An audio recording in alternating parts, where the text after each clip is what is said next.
빌립보서 4장 6절로 7절까지의 말씀입니다.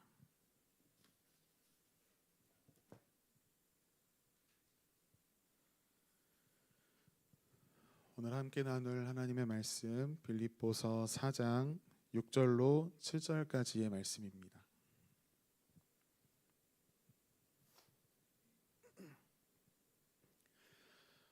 한 목소리로 함께 합독하겠습니다.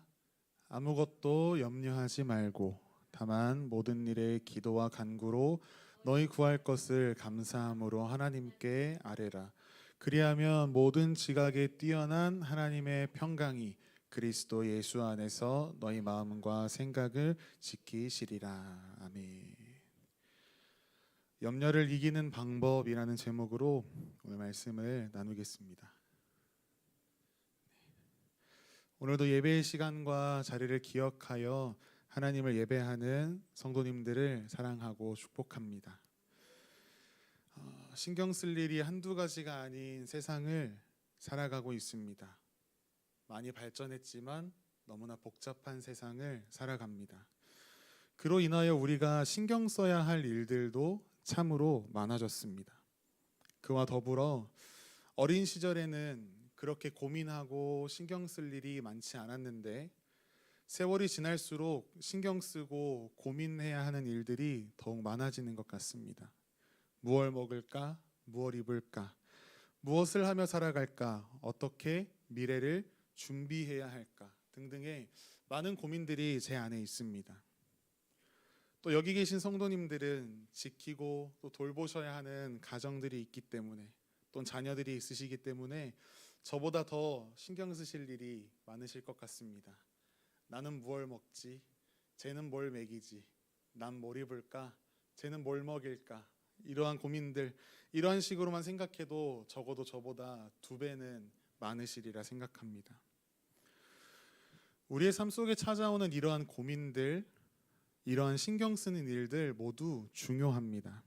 이런 것들에 신경 쓰지 않고 살아가면 갑자기 어떠한 상황이 우리의 삶에 닥쳤을 때 어떻게 해야 할지 모릅니다. 삶에 대한 고민이라는 것은 매우 자연스러운 것입니다. 우리가 책임을 가지고 이것들을 해결해 나아가야 합니다. 그런데 문제는 우리가 우리의 삶에 일어나는 고민들을 어떠한 태도로 대하고 있느냐라는 것입니다.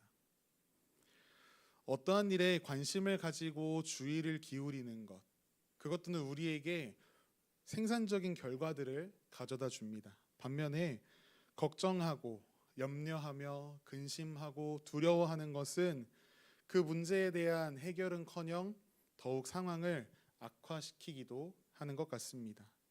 우리가 상황에 지배를 받게 되어버리는 것이지요. 상황으로 인해 어느 누군가는 신앙까지도 흔들리는 모습을 우리는 자주 발견하곤 합니다. 오늘 본문에서 사도 바울은 이처럼 우리의 마음속에 불쑥불쑥 찾아오는 염려에 대해서 우리가 어떠한 자세를 취해야 하는가 그것을 일러주고 있습니다. 말씀을 살피며 우리의 삶에 찾아오는 염려들 우리가 어떻게 이겨낼 수 있을까 그 방법을 함께 나누며 은혜를 누리길 소망합니다. 오늘 본문을 살펴보면 사도 바울은 우리에게 이렇게 권면합니다. 아무것도 염려하지 말고. 염려를 멈추라고 이야기합니다. 성경에서 사용하고 있는 염려라는 것의 원어를 살펴보면 뜻이 이렇습니다. 문제거리로 인식하고 근심하다. 우리가 통제할 수 없는 일들에 대해 또 앞으로 일어나지 않을 미래의 일들에 대하여 쓸데없이 근심하고 과도하게 걱정하는 것들 이야기합니다. 사람들은 흔히 이야기하죠. 내일, 다음 달에, 내년에 내가 무엇을 먹고 무엇을 마시며 무엇을 입고 살아야 할까? 그런데 예수님께서 산상수훈을 통해 말씀하셨습니다. 들의 백합화를 입히시고 공중의 새들을 먹이시는 하나님의 능력을 기억하며 염려하지 말라. 이 말씀의 마지막을 살펴보면 조금은 우리를 뜨끔하게 하는 구절이 있습니다. 마태복음 6장 32절 말씀인데요. 거기 이렇게 기록하고 있어요. 먹고 입을 것, 마실 것 걱정하는 자들, 그런 태도들은 다 이방인들이 구하는 것이다. 믿고 의지할 대상이 없는 자들이나 하는 것이 염려이지, 염려란 하나님을 믿는 우리 성도들이 해야 하는 일이 결코 아니다라는 것이지요. 하나님을 믿는다면서 염려하는 것은 하나님의 돌보심에 대한 신뢰가 없는 것과 다름없다라고 예수님께서 말씀하신 것입니다. 우리 성도님들의 자녀들이 초등학생 이런 시절일 때를 한번 떠올려 보십시오. 그 아이들에게는 염려가 거의 없습니다. 왜 그렇습니까? 부모가 필요한 것을, 내가 필요한 것을 부모님이 공급해 주실 것이다 라고 하는 믿음이 있기 때문입니다. 아이들이 철이 없어서 그렇지라고 이야기할 수 있겠지만 그렇지 않습니다. 엄마 아빠를 절대적으로 믿기 때문에 염려가 없는 것입니다. 또 어떻게 보면 그렇기 때문에 철없이 행동할 수도 있는 것 같습니다. 하찮은 새와 들꽃도 돌보시는 우리 하나님이심을 믿으십니까? 하물며 당신의 형상을 따라 지으신 우리를 하나님께서 가만히 두시겠느냐라는 이야기입니다. 그 말씀에 믿음으로 나아가는 우리의 삶이 되기를 소망합니다. 오늘 사도 바울은 염려하지 말라라는 이 권면에 이어서 또 한 가지의 권면을 우리에게 주고 있는데요. 오늘 본문 6절 말씀을 우리가 함께 읽도록 하겠습니다. 함께 읽겠습니다. 아무것도 염려하지 말고 다만 모든 일에 기도와 간구로 너희 구할 것을 감사함으로 하나님께 아뢰라. 아멘. 염려가 아니라 기도와 간구로 하나님 앞에 나아가라. 이렇게 사도 바울은 권면합니다. 하나님이 계시다는 것, 그리고 그 하나님께서 우리의 삶에 닥친 그 어떠한 문제도 해결하실 수 있다라는 것, 그리고 그분께서, 그 하나님께서 자기를 찾는 모든 자들에게 상 주시는 분이심이시다라는 것을 믿는다면 염려할 것이 아니라 우리는 기도해야 합니다. 하나님의 능력, 하나님의 그 놀라우신 능력을 믿는 자들만이 기도할 수 있습니다. 기도는 하나님을 향한 그러한 믿음을 가진 자들만이 누릴 수 있는 특권인 것입니다. 사도 바울은 오늘 여기에 추가로 기도에 대한 우리의 태도를 설명합니다. 그것은 바로 감사입니다. 우리가 감사에 대해서 생각해 볼 때 본래 감사는 언제 하는 것이죠? 우리에게 좋은 일이 생기거나 말 그대로 정말 감사한 일이 생겼을 때에나 하는 것이 감사입니다. 슬플 때 감사하고 망했을 때, 내가 원하는 길로 나의 결과가 나오지 않았을 때 감사하는 것, 세상 사람들은 하지 못합니다. 만약 그렇게 하고 있다라면 드디어 정신 나갔구나라는 이야기를 세상 사람들은 할 것입니다. 하지만 오늘 본문에서 말하고 있는 감사는 그렇게 상황과 환경을 바탕으로 드리는 감사가 아님을 우리는 볼 수 있습니다. 오늘 성경에서 이야기하는 감사란 하나님을 향한 믿음과 신뢰를 바탕으로 나오는 감사입니다. 그렇기에 이 감사함을 가지고 하는 기도와 간구는 그 간구하는 어떠한 문제들에 초점이 맞춰져 있다기보다 기도와 간구를 받으시는 우리 아버지 하나님께 초점이 맞춰지게 되어 있습니다. 우리가 구약 성경의 욥에 대한 이야기를 참 잘 알고 있습니다. 자식과 가축들이 모두 죽임을 당하고 재산을 모두 잃고 아내마저도 자신을 떠나고 또 자신의 몸에 온 종기가 생겨서 그릇으로 자신의 몸을 긁어야 하는 그런 상황 속에서 그럼에도 불구하고 욥은 하나님을 원망하지 않았습니다. 욥은 감사함으로 하나님께 나아갑니다. 욥의 고백이 이렇게 기록되어 있습니다. 읽어드리겠습니다. 이르되 내가 모태에서 알몸으로 나왔사온즉 또한 알몸이 그리로 돌아가올지라. 주신 이도 여호와시오 거두신 이도 여호와시오니 여호와의 이름이 찬송을 받으실지니이다 하고 성경은 또 이어서 기록합니다. 이 모든 일에 욥이 범죄하지 아니하고 하나님을 향하여 원망하지 아니하니라. 우리가 어떠한 문제들에 위해서 기도하고 간구하되 그 응답에 관하여는 욥과 같이 하나님의 뜻이 나의 삶에 가장 좋은 것이요 나의 삶에 가장 최선인 것이구나 라고 믿고 감사함으로 받겠다는 태도로 우리가 기도해야 합니다. 고린도전서 10장 13절 말씀에 이렇게 기록합니다. 우리가 잘 아는 말씀인데요. 사람이 감당할 시험 밖에는 너희에게 당한 것이 없나니 오직 하나님은 미쁘사 너희가 감당하지 못할 시험 당함을 허락하지 아니하시고 시험 당할 즈음에 또한 피할 길을 내사 너희로 등이 감당하게 하시느니라. 우리가 지금 처한 상황들, 우리가 다 알 수 없고 다 이해할 수 없지만 감당하기 힘들다 할지라도 우리가 감당할 수 있음을 하나님께서 아시기에 우리에게 허락하신 것입니다.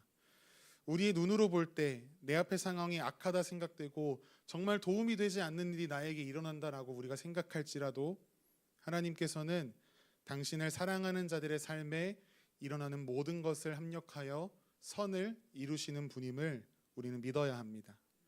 우리가 이것을 알고 믿고 나아갈 때 어려움 중에서도 감사의 기도로 하나님께 나아갈 수 있습니다. 이렇게 염려를 떨쳐내고 감사함으로 하나님 앞에 기도하며 나아갈 때에 우리에게 오는 응답이 있습니다. 오늘 본문 7절 말씀인데요. 우리가 함께 읽도록 하겠습니다. 시작. 그리하면 모든 지각에 뛰어난 하나님의 평강이 그리스도 예수 안에서 너희 마음과 생각을 지키시느니라. 아멘. 이 말씀을 묵상하는데 처음에 좀 고개가 갸우뚱했습니다. 아니 기도를 하면 응답을 해주셔야지 왜 엉뚱한 응답으로 우리에게 응답하신다고 말씀하시는 것인가? 오늘 사도 바울은 이 본문에서 우리가 기도를 하면 하나님께서 우리의 기도에 대한 결과에 대하여 모든 것을 응답해 주신다라고 이야기하고 있지 않습니다. 단지 하나님의 평강이 그리스도 예수 안에서 우리의 마음과 생각을 지키신다라고 말할 뿐입니다. 왜 사도 바울은 이렇게 빌립보 성도들에게 이야기하는 것일까요?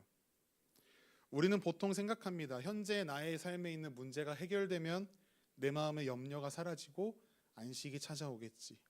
그래서 기도할 때 문제 자체의 해결에만 조급해하며 그것에만 집중하여 기도할 때가 있습니다. 이런 자세로 기도하면 어떻습니까? 기도 응답이 될 때까지 초조합니다. 혹시나 내가 원하는 방법대로 내가 원하던 결과대로 응답해 주시지 않으면 그거는 또 그거 나름대로 우리에게 낙심거리가 됩니다. 어떻게 해서 내가 원하는 대로 하나님께서 응답해 주셨다고 해도 그 이후에 해결해야 할 문제가 또 발생하면 결국엔 다시 낙심하고 염려하고 초조해야 하는 모습이 우리의 눈에 선합니다. 그렇기 때문에 당장 눈앞에 놓인 문제들을 해결하는 데 급급할 것이 아니라 근본적인 문제를 해결해야 함은 사도 바울은 지적하고 있습니다. 그래서 오늘 사도 바울은 그 부분에 대한 답을 우리에게 제시해주고 있는 것입니다.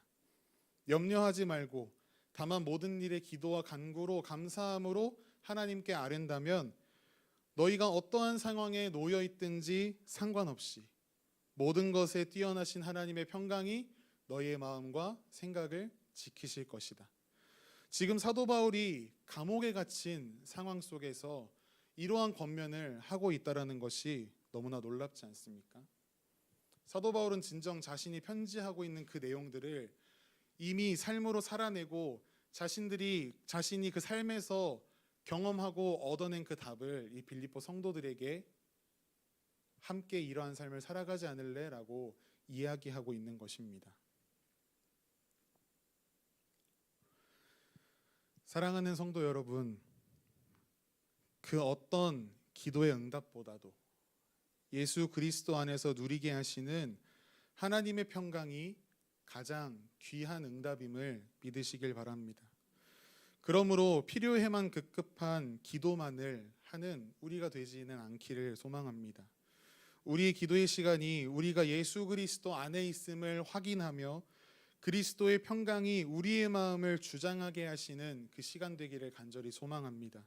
우리의 기도의 자리가 나보다 나를 더 잘 아시는 하나님께서 가장 알맞은 때에 가장 좋은 것으로 나에게 채우실 것이다 라는 그 믿음으로 나아가는 자리가 되기를 간절히 소망합니다. 오늘 우리에게 주신 이 짧은 말씀, 이 사도 바울의 짧은 권면을 기억하며 이제 우리의 삶이 염려를 내려놓고 감사함으로 우리의 구할 것을 하나님께 아뢰며 우리에게 상황이 뛰어넘는 평안으로 응답하시는 그 하나님의 은혜와 능력을 경험하는 저와 여러분의 삶이 되기를 간절히 소망합니다. 함께 찬양하시겠습니다. 하나님은